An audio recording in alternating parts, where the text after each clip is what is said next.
The ghost senses visual. Slow zoom into a marble bust of Caesar. The white stone slowly begins to bleed from the eyes. Narrator. History calls him a visionary. A genius. The man who brought civilization to the wild. But if you asked the 368,000 people of the Helvetii tribe about Caesar's civilization, they wouldn't answer. Because they don't exist anymore. Imagine a line of people stretching for miles. Mothers carrying infants. Elders clutching walking. Sticks a whole nation on the move, simply looking for a new home. They weren't an army. They were a migration. Caesar didn't see a migration. He saw a target. Quick-cut montage. Roman gladius unsheathing. Dusty sandals trampling over a child's toy. The sound of 1,000 screams muffled by a sudden silence. The competitor tells you Rome celebrated a hero. What they don't tell you is the math of the massacre. When the smoke cleared at the Battle of Bibracte, the survivors were forced back to their scorched lands to conduct a census. The result? Started. 368,000 people returned. 110,000 in one single campaign. Caesar deleted 250,000 human beings from the face of the earth. Most were civilians. This wasn't war. This was a demographic erasure. But here's the terrifying part. The Helvetii were just the warm-up. Caesar was about to realize that the most effective way to win a war wasn't through strategy, ... It was through pure, unadulterated terror. And his next victims? They thought they were safe because they were currently shaking Caesar's hand. Asterisk, the bloodiest handshake in history. Visual, a flickering campfire. 2 hands shaking in the foreground, but the hand on the right is slowly tightening into a grip. That draws blood. Narrator. There is a code in war. A line you don't cross. Even in the ancient world, diplomatic immunity meant something. But to Julius Caesar, a treaty wasn't a promise, it was a distraction. Enter the Usipetes and the Utenc, 2 Germanic tribes, driven from their homes, crossing the Rhine with their families, looking for nothing more than a place to exist. They didn't want a war with Rome. In fact, they sent their tribal elders directly into Caesar's camp to negotiate a peace. They thought they were safe because they were talking. They were wrong. While the tribal leaders were in Caesar's tent, discussing terms and sharing bread, Caesar was quietly whispering a different set of orders to his generals. Strike at dawn. Leave no one. Imagine the scene. The sun is barely peeking over the horizon. The Germanic camp is asleep. Mothers are holding their children. The elderly are resting. Suddenly, the ground begins to shake. The sound of 5,000 Roman horses at full gallop tears through the morning mist. This wasn't a battle. It was an execution. Sound design. The rhythmic, heavy thud of a heartbeat that suddenly stops, because their leaders were held captive in Caesar's camp. The tribes had no direction, no defense. The Roman cavalry rode through the tents like a hot knife through wax. Men, women, children, didn't matter. Ancient sources report that 430,000 people were slaughtered in that single operation.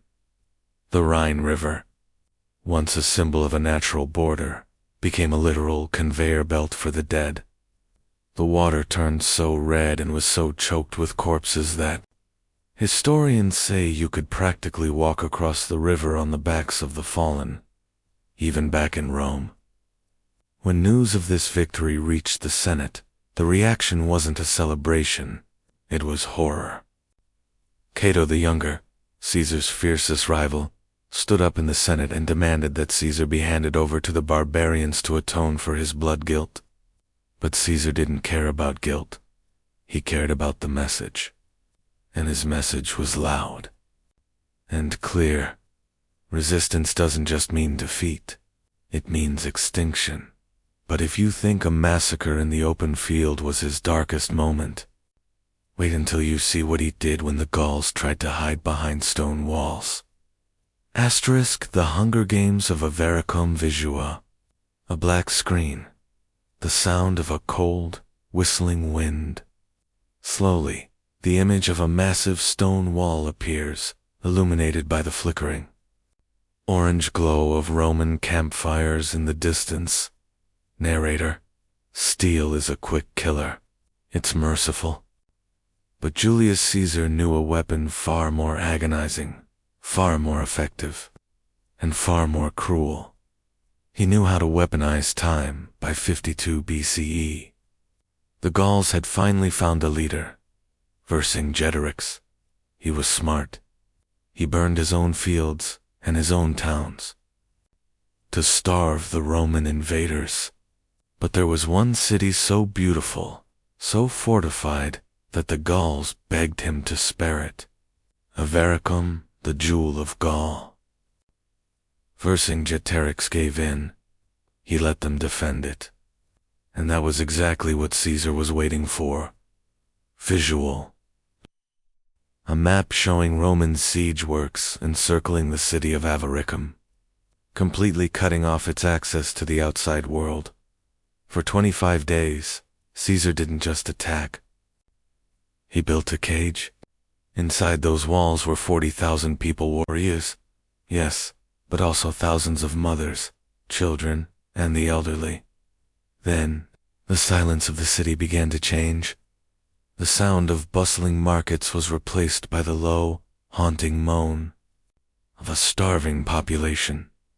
While Caesar's legionaries tightened their belts and ate raw meat to survive, the people inside Avaricum were eating grass, leather, and eventually, nothing. Caesar watched from his towers. He didn't offer terms. He didn't offer a way out. He waited for them to become ghosts before he even struck. Finally, during a torrential rainstorm, the Romans breached the walls. The legionaries were exhausted, hungry, and furious. They didn't see people. They saw the reason for their own suffering. The result was a bloodbath that defies description. Of the 40,000 people trapped in that jewel of Gaul, how many do you think survived? 10,000? 5? Only 800? The rest? Men? Women? And infants were systematically slaughtered in the streets. Their bodies were left to rot in the city they had begged to save. Avaricum wasn't just a military victory. It was a mass grave designed to break the spirit of every living soul in Gaul. But Caesar wasn't done. He realized that dead people can't work, and dead people can't pay for a political career. To truly bury the resistance, he needed to turn human lives into currency.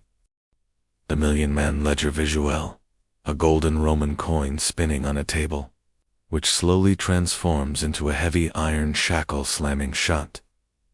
Narrator: every war has a price.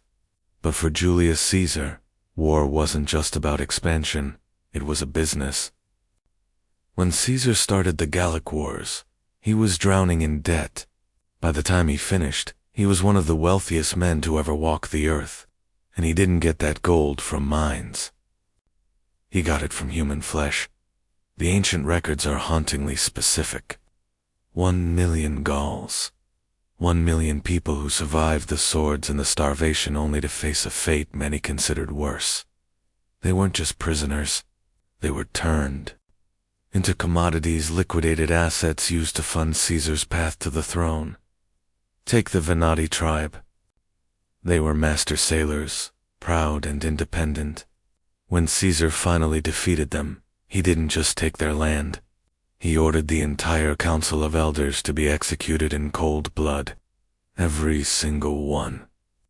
Then, he took the rest of the population, thousands of families and sold them into the slave markets like cattle. But Caesar was hiding a dark secret from Rome. When a Roman general captured prisoners, he was legally required to share a portion of the profits with the Senate. But Caesar was a master of creative accounting. In his official reports, he often listed entire tribes as killed in battle when, in reality, they had been captured. Why? Because the dead don't need to be taxed. He sold 53,000 members of the Autui tribe in a single day to private slave traders who followed his army like vultures. That money went straight into the pockets of his soldiers to buy their loyalty and into his own pocket to buy the Roman government. This wasn't just greed. It was strategic erasure. By scattering these people across the Mediterranean, a Gaul to a mine in Spain or a kitchen in Greece ensured their culture, their language, and their resistance died with their freedom. He didn't just conquer their land. He diluted their identity. But there was one final group of victims Caesar saved for his most personal displays of cruelty. The people he didn't sell. The people he kept in the dark until he was ready for the world to watch them die. The living monuments of vengeance visuo. A heavy iron door slamming shut in a dark, damp stone room. The only light comes from a small grate in the ceiling. Narrator: death is a release. But for the enemies of Julius Caesar, release was the one thing he refused to grant. Caesar didn't just want to win. He wanted to own his enemies' suffering. Consider Vercingetorix, the king who almost broke Rome. When he finally surrendered at Alesia to save his people, he didn't receive a soldier's death. Instead, Caesar threw him into the Talinum, a pitch-black subterranean hole in the ground. For 6 years, the greatest hero of Gaul sat in his own filth, kept alive like a trophy in a jar, waiting for the day Caesar was finally ready to celebrate. In 46 BCE, Caesar held his grand triumph. He paraded Vercingetorix through the streets in chains, a broken shadow of a man, while the Roman crowds cheered. And the moment the party ended, Vercingetorix was taken back to that same dark hole and strangled. No burial, no dignity. Just a message to anyone who dared to be a hero. But at the city of Uxlotinum, Caesar's cruelty took a turn that even modern horror movies would struggle to depict. The city had held out to the very end. When they finally surrendered due to thirst, Caesar decided that killing them was too easy. He wanted a message that would walk. He ordered his legionaries to chop off the hands of every single man who had carried a weapon. He didn't execute them. He let them go. Thousands of men were sent wandering back into the forests and villages of Gaul, unable to farm, unable to fight, and unable to even feed themselves. They were living monuments to Caesar's vengeance. Everywhere they went, people didn't see a civilizer. They saw the bloody stumps of Caesar's ambition. Today, we look at the statues of Julius Caesar and see a founder of the Western world. We read his books and see a genius. But beneath the marble and the Latin prose lies a mountain of 1,000,000 corpses. History is written by the victors, but it is bled by the vanquished. If we judge Caesar by the standards of the world he helped create, he isn't a hero. He is the architect of a genocide that Rome tried to bury under the weight of its own glory. The question is, are we brave enough to dig it up?